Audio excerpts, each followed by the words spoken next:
தன்னந்தனியா வாழ்ந்துகிட்டு இருக்கிற ஒரு ஹஸ்பண்டும் ஒய்ஃபும் ஒரு ஆட்டுக்குட்டிய குழந்தையா நினைச்சு வளர்த்துக்கிட்டு இருக்காங்க. அதுக்கப்புறமா அவங்கள சுத்தி என்ன மாதிரியான மர்மங்கள்லாம் நடந்துச்சு அப்படின்னு சொல்ற கதை தான் 2021ல வெளியான லேம்ப் அப்படின்ற இந்த ஒரு மூவி. ரொம்ப சின்ன மூவி தான், ஆனா பார்க்கிறதுக்கு ரொம்ப டிஃப்ரெண்டா இருக்கும். இப்ப வாங்க நம்ம கதைக்குள்ள போயிடலாம். ஒரு மலைக்கு மேல ஒரு ஆட்டு மந்தை இருக்கு. அந்த ஒரு ஆட்டு மந்தைக்கு ஏதோ ஒரு விஷயம் வித்தியாசமா வருது. அதை பார்த்துட்டு அங்க இருக்கிற ஆடுகள், குதிரைகள் எல்லாமே பயந்து போகுதுங்க. ஆனா என்னன்னு சொல்லி நமக்கு காட்டல. அதுக்கப்புறமா இன்னொரு குடும்பத்தை காட்டுறாங்க. இவங்க அந்த ஆட்டு மந்தைக்கு கொஞ்சம் தள்ளி தான் இருக்காங்க. சொல்லப்போனா அந்த ஆட்டு மந்தையே இவங்களோடது தான். இவங்களோட வீட்டுல மொத்தமே 2 பேர் தான். ஹஸ்பண்டோட பேரு இங்வார், ஒய்ஃபோட பேரு மரியா. இவங்க 2 பேருக்குமே குழந்தைகள்னு சொல்லி எதுவுமே இல்ல. அதனாலேயே ஏதோ போனா போது அப்படின்ற மாதிரி ஒரு கடமைகள் தான் வாழ்ந்துகிட்டு இருக்காங்க. இவங்க ஒரு மலைப்பகுதியில வாழ்றனால இவங்களை சுத்தி அக்கம் பக்கத்துல நிறைய வீடுகள்லாம் இருக்காது. அப்படி ஒரு வீட்டை பார்க்கணும்னா ரொம்ப தூரம் நடந்து போக வேண்டி இருக்கும். இவங்களுக்குன்னு 2 பொழப்பு மட்டும்தான் இருக்கு. இவங்களுக்கு ஒரு ஆட்டு மந்தை இருக்கு. அதுல நிறைய ஆடுகள்லாம் வளர்த்துக்கிட்டு இருக்காங்க. இன்னொரு பக்கம் விவசாயமும் பண்ணிட்டு இருக்காங்க. அப்ப காலையில எந்திரிச்சு சாப்பிட்டு முடிச்சிட்டு 2 பேருமே வேலைக்கு கிளம்புறாங்க.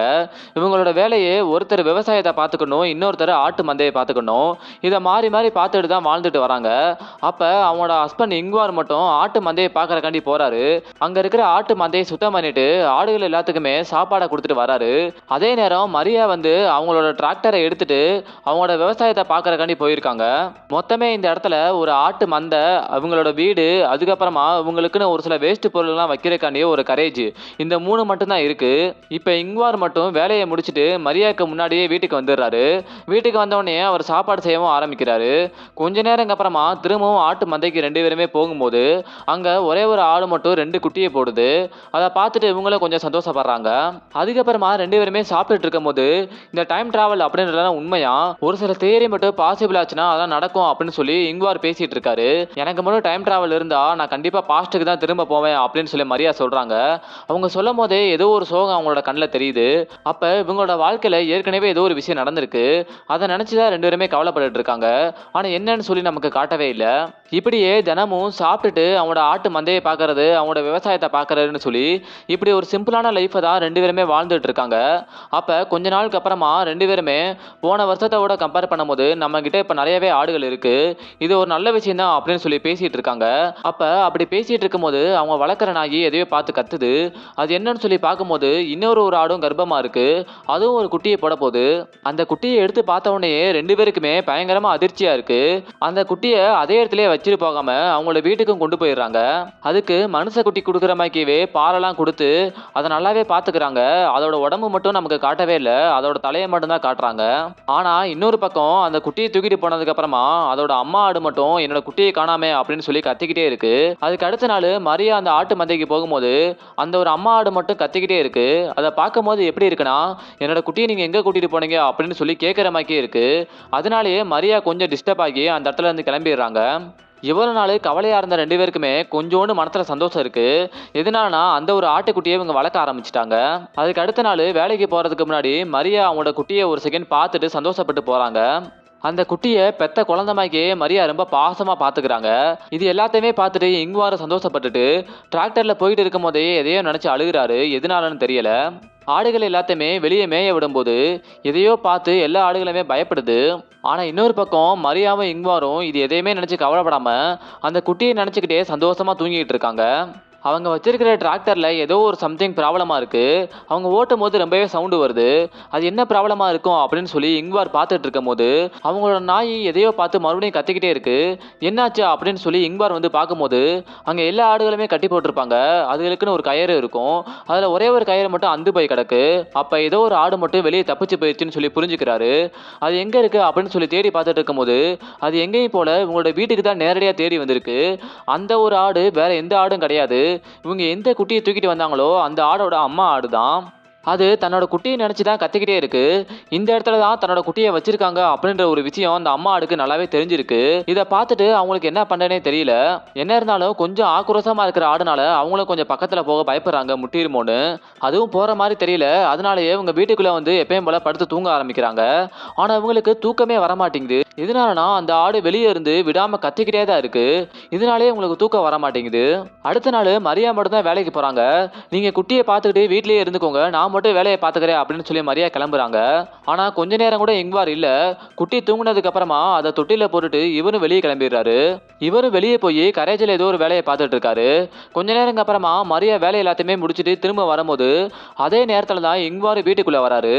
அப்ப நீங்க இவ்வளவு நேரம் வீட்டுல இல்லையா, சரி குட்டி எங்க இருக்கு அப்படின்னு சொல்லி பார்த்துட்டு இருக்கும் போது குட்டி வீட்டுக்குள்ளேயே இல்ல. இவங்களும் ஆட்டா ஆட்டா அப்படின்னு சொல்லி கத்திக்கிட்டே இருக்காங்க. அந்த குட்டிக்கு ஆட்டா அப்படின்னு சொல்லி ஒரு பேரு வச்சுட்டாங்க போல. ஆனா வீடு முழுக்க தேடியுமே கூட குட்டியை காணோம். வெளியேயும் கொஞ்சம் தூரம் தேடி போய் பார்க்குறாங்க. ஆனால் குட்டி கண்ணிலே படமாட்டேங்குது. ரொம்ப தூரம் போயுமே கூட குட்டி கண்ணில் படாதனால மரியா ரொம்பவே கவலைப்பட ஆரம்பிக்கிறாங்க. இன்னொரு பக்கம் இங்வாருக்கு கொஞ்சம் கில்ட்டி ஃபீலிங்காக இருக்குது. ஏன்னா குட்டியை பார்த்துக்கோங்க, வெளியே எங்கேயும் போகாதீங்க அப்படின்னு சொல்லி மரியா சொல்லிட்டு தான் போனாங்க. ஆனால் இங்வார் சொன்ன பேச்சை கேட்காம தூங்குனதுக்கு அப்புறமா வெளியே போயிட்டாரு. ரொம்ப நேரம் அப்புறமா ரெண்டு பேருமே ஒருத்தருக்கு ஒருத்தர் பார்த்துக்கிறாங்க. குட்டி இன்னுமே என்னோட கண்ணில் படல அப்படின்னு சொல்லும்போது மரியா ரொம்ப ஃபீல் பண்ண ஆரம்பிக்கிறாங்க. அதுக்கப்புறமா தான் ஒரு ஆட்டுக்குட்டியோட சவுண்டு கேட்குது. என்னன்னு சொல்லி கொஞ்சம் தூரம் போய் பார்க்கும்போது தான் அந்த இடத்துல ஆட்டான்ற அந்த ஆட்டுக்குட்டியும் இருக்கு. அது போக அதோட அம்மா ஆடும் இருக்குது. இதை பார்த்த உடனே அந்த அம்மா ஆடு தான் தன்னோட குட்டியை தூக்கிட்டு வந்திருக்கணும் அப்படின்னு சொல்லி மரியா புரிஞ்சுக்கிறாங்க. இப்போதான் குட்டியோட உடம்பையே நம்ம காட்டுறாங்க. தலை மட்டும்தான் ஆடு மாதிரி இருக்கு, ஆனா உடம்பு எல்லாமே பார்க்கறதுக்கு அப்படியே மனுஷன் மாதிரி தான் இருக்கு. இதனால தான் அதை மட்டும் அவங்க குழந்தையா நினைச்சு வளர்க்கணும்னு நினைக்கிறாங்க. எப்படியே குட்டி கிடைச்சிருச்சு அப்படின்னு சொல்லி மரியா சந்தோஷத்தோட போயிட்டு இருக்கும் போது அந்த அம்மா ஆடு திரும்பவும் கத்திக்கிட்டே பின்னாடி வருது.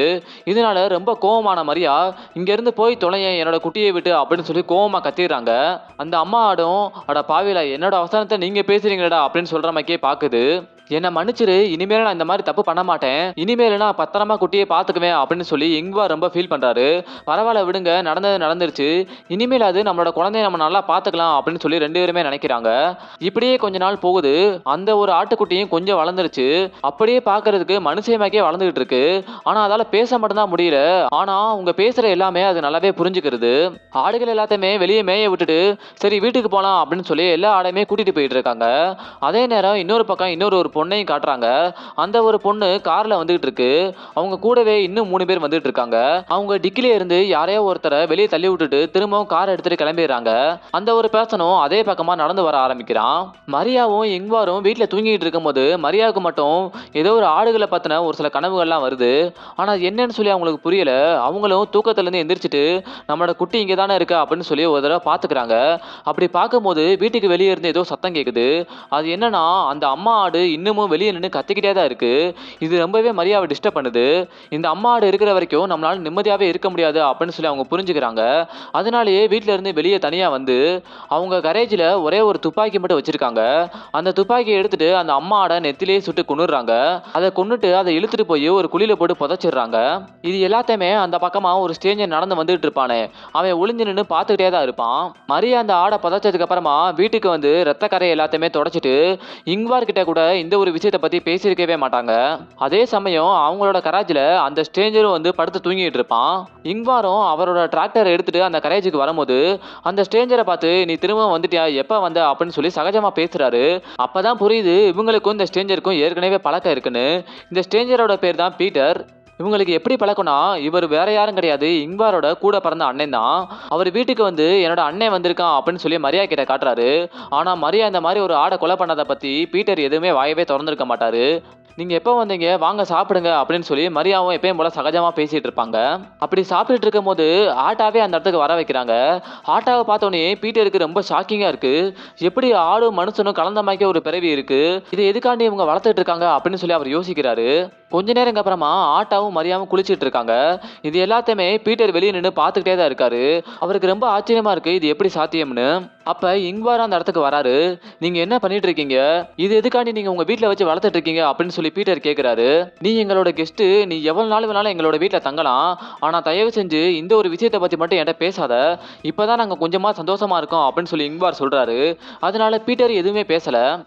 அன்னைக்கு நைட்டு தூங்க போறதுக்கு முன்னாடி உங்களோட பிரதர் எதுக்காண்டி நம்மளோட வீட்டுக்கு திடீர்னு வந்திருக்காரு அப்படின்னு சொல்லி கேட்கும்போது, திரும்பவும் ஏதாவது ஒரு கடன் பிரச்சனையா இருக்கும். அதனால தான் இந்த இடத்துக்கு திரும்ப வந்திருக்கான். ஒன்றும் பிரச்சனை இல்லை, அவனால நமக்கு டிஸ்டர்பன்ஸ் எதுவும் வராது அப்படின்னு சொல்லி இங்வார் சொல்றாரு. அதுக்கு மரியாவும் சரின்னு சொல்லி தூங்க ஆரம்பிக்கிறாங்க. அதுக்கப்புறமா 3 பேருமே சேர்ந்து விவசாயத்தை கவனிக்கிறாங்க. கொஞ்ச நேரம் டிராக்டரை நிப்பாட்டிட்டு ரெஸ்ட் எடுக்கலாம் அப்படின்னு சொல்லி 3 பேருமே காபி சாப்பிட ஆரம்பிக்கிறாங்க. அப்ப இங்வார் மட்டும் ஆட்டாவை நான் போய் கூட்டிட்டு வந்துடுறேன் அப்படின்னு சொல்லி கொஞ்சம் தூரம் நடந்து போறாரு. அப்ப மரியாவும் பீட்டரை மட்டும் தனியா நின்று பேசிட்டு இருக்காங்க. பீட்டர் அப்பப்ப மரியாவை கொஞ்சம் டச் பண்ணி பேசுறாரு. அது மரியாவுக்கு சுத்தமா பிடிக்க மாட்டேங்குது. இந்த மாதிரிலாம் பைத்தியக்காரத்தனமா பண்ணாதீங்க அப்படின்னு சொல்லி அவங்களும் சொல்றாங்க. நான் ஒன்றும் பைத்தியம் கிடையாது, நீயே என்னோட தம்பியும் தான் பைத்தியம் ஆயிட்டீங்க. நீங்க எதுக்காண்டியே ஒரு அனிமலை போய் உங்களோட வீட்டில் வச்சு வளர்த்துட்டு இருக்கீங்க அப்படின்னு சொல்லி கேட்கிறாரு. ஆனா இதுக்கு மரியா எந்த ஒரு பதிலுமே சொல்லல. ரொம்ப கோவமா திரும்பிடுறாங்க. அதுக்கப்புறமா கராச்சியில் இருக்கிற எல்லா பொருளுமே சுத்தம் பண்றதுக்காண்டி 3 பேருமே போயிருக்காங்க. அப்ப அங்க இருக்கிற ஒரு ட்ரம்ஸை மட்டும் பீட்டர் வாசிச்சுட்டு இருக்காரு. அது எல்லாத்தையுமே ஒளிஞ்சு நின்று ஆட்டான்ற அந்த ஆட்டுக்குட்டியை பார்த்துக்கிட்டே தான் இருக்கு. அது ரொம்பவே வெக்கப்படுது பீட்டரை பார்க்கறதுக்காக. கொஞ்ச நேரம் அப்புறமா வெக்கத்தை விட்டுட்டு பீட்டர் கிட்ட மெதுவா நடந்து வருது. அப்ப பீட்டரும் பக்கத்துல இருக்கிற ஒரு புல்லை புடுங்கி, நீ ஒரு ஆடு தானே, சமத்தா வந்து இதை சாப்பிட பார்ப்போம், நான் சொல்றதை கேளு அப்படின்னு சொல்லி அந்த புல்லை கொடுக்குறாரு. அதை ஆட்டாம கொஞ்சம் கொஞ்சமா சாப்பிட ஆரம்பிக்குது. இதை பார்த்து ரொம்பவே கோவமான இங்வார், இந்த மாதிரிலாம் நீ பண்ணாத அப்படின்னு சொல்லி ஆட்டாவை அங்கிருந்து கூட்டிட்டு போயிடுறாரு. இப்பவாது நீ புரிஞ்சுக்கோ, அது ஒரு சாதாரண ஆடு தான், நீ அதை மனுஷன் மாதிரி ட்ரீட் பண்ணணும் அவசியமே இல்லை அப்படின்னு சொல்லி பீட்டர் எவ்வளவோ சொல்லி பார்க்கறாரு. ஆனா இங்வார் அங்கிருந்து கோவமா கிளம்பிடுறாரு. அன்னைக்கு ராத்திரியே பீட்டருக்கு தூக்கமே வர மாட்டேங்குது. இவங்க ஏன் நம்ம சொல்றதே புரிஞ்சுக்க மாட்டாங்க, இந்த ஒரு ஆடை போய் அவங்க வளர்த்துட்டு இருக்காங்களே அப்படின்னு சொல்லி அவர் கோவமாயி மரியாவும் இங்வாரும் தூங்கிட்டு இருக்கும் போது ஆட்டாவும் மட்டும் கையை பிடிச்சி மெதுவா கூட்டிட்டு வந்துட்டு இருக்காரு. எங்க போறோன்னு கூட தெரியாம ஆட்டாவும் கூடவே வந்துட்டு இருக்கு. ஒரு கட்டத்துக்கு மேல ரொம்ப தூரமா கூட்டிட்டு போய் கையில இருக்கிற துப்பாக்கியை வச்சு அதை கொல்லணும்னு ட்ரை பண்றாரு. ஆனா அவருக்கு கொஞ்சம் மனசு கேட்கல, கொஞ்சம் யோசிக்கிறாரு. அப்ப மரியா கொஞ்ச நேரம் அப்புறமா முழிச்சுக்கிறாங்க. நம்மளோட ஆட்டாவை காணாமே அப்படின்னு சொல்லி அவங்க ரொம்ப பதறி போறாங்க. நேரா போய் பீட்டரோட ரூம்ல பார்த்தோம்னா பீட்டரும் ஆட்டாவும் சேர்ந்து தூங்கிட்டு இருக்காங்க. மரியாக்கே ரொம்ப ஆச்சரியமா இருக்கு, பாக்குற நமக்கே ரொம்ப ஆச்சரியமா இருக்கு. அதுக்கு அடுத்த நாள் மரியா ஏதோ ஒரு கல்லறை கிட்ட போய் அழுதுட்டு இருக்காங்க. அந்த ஒரு கல்லறையில ஆட்டா இங்வார் அப்படின்னு சொல்லி ஒரு பேர் போட்டிருக்கு. அதை பார்க்கும் போதே நமக்கு தெரியுது இவங்களுக்கு ஏற்கனவே ஒரு குழந்தை இருந்திருக்கு. அதுக்கு தான் அவங்க ஆட்டான்னு சொல்லி பேரையே வச்சிருக்காங்க. ஆனா அந்த ஒரு குழந்தை இறந்துருச்சு போல, அதனாலதான் இந்த ஒரு ஆட்டை அவங்க குழந்தைய நினைச்சுக்கிட்டு அதுக்கும் ஆட்டான்னு சொல்லியே பேரு வச்சிருக்காங்க. அதுக்கப்புறமா மரியாவும் ஆட்டாவை கூட்டிட்டு அங்க கிளம்பிடுறாங்க. அன்னையில இருந்தே பீட்டரும் ஆட்டாவும் நல்லாவே க்ளோஸ் ஆயிட்டாங்க. 2 பேருமே நல்லா பேசிக்கிறாங்க. இப்ப 2 பேருமே சேர்ந்து தனியாவே வெளியே போயிட்டு இருக்காங்க. இதை பார்த்துட்டு மரியாவும் இங்வாரும் ரொம்பவே சந்தோஷப்படுறாங்க.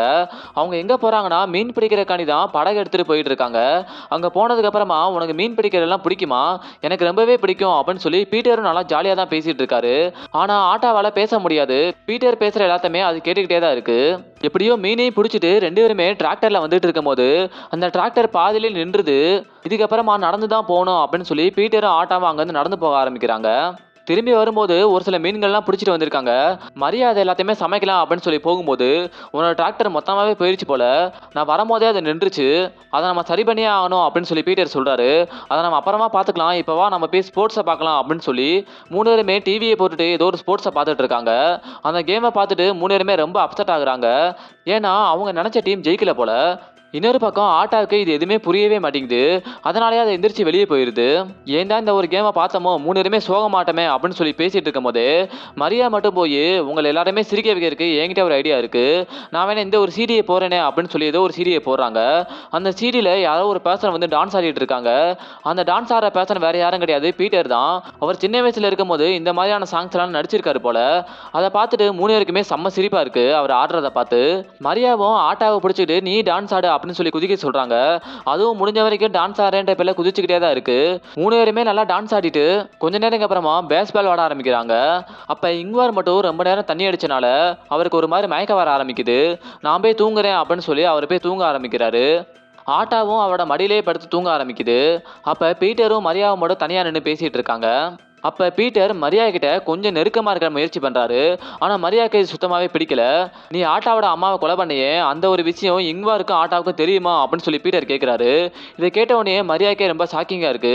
பீட்டர் கேட்கிற விதம் எப்படி இருக்குன்னா, நீ என் கூட நெருக்கமாறு, இல்லைனா இந்த ஒரு விஷயத்த நான் அவங்க 2 பேர்கிட்டயுமே சொல்லிடுவேன் அப்படின்னு சொல்லி மிரட்டுறமாக்கே இருக்கு. அதனாலேயே மரியாவும் அவர் தனியா கூட்டிட்டு போய் அப்படியே முத்தம் கொடுக்குற மாதிரி முத்தம் கொடுத்துட்டு அப்படியே பக்கத்துல இருக்கிற ரூமுக்குள்ள தள்ளி விட்டு பீட்டரை அடைச்சு வச்சிடறாங்க.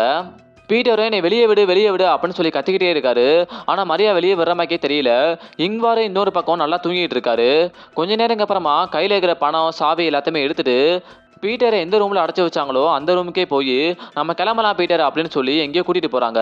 அவங்க 2 பேருமே கார்ல போயிட்டு இருக்கும்போது நமக்கே சந்தேகமா இருக்கு இவங்க 2 பேரும் ஓடி போறாங்களோன்னு.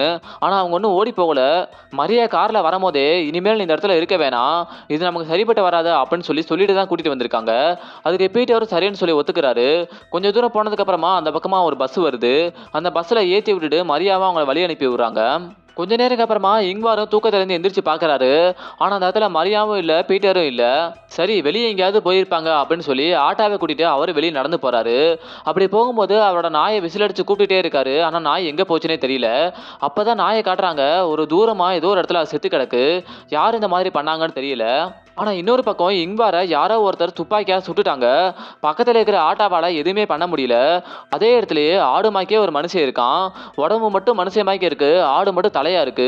அந்த ஒரு ஆடு மனுஷன் தான் உங்களோட கராச்சில இருக்கிற துப்பாக்கியை எடுத்துட்டு வந்து இங்வாரையே சுட்டுட்டான்.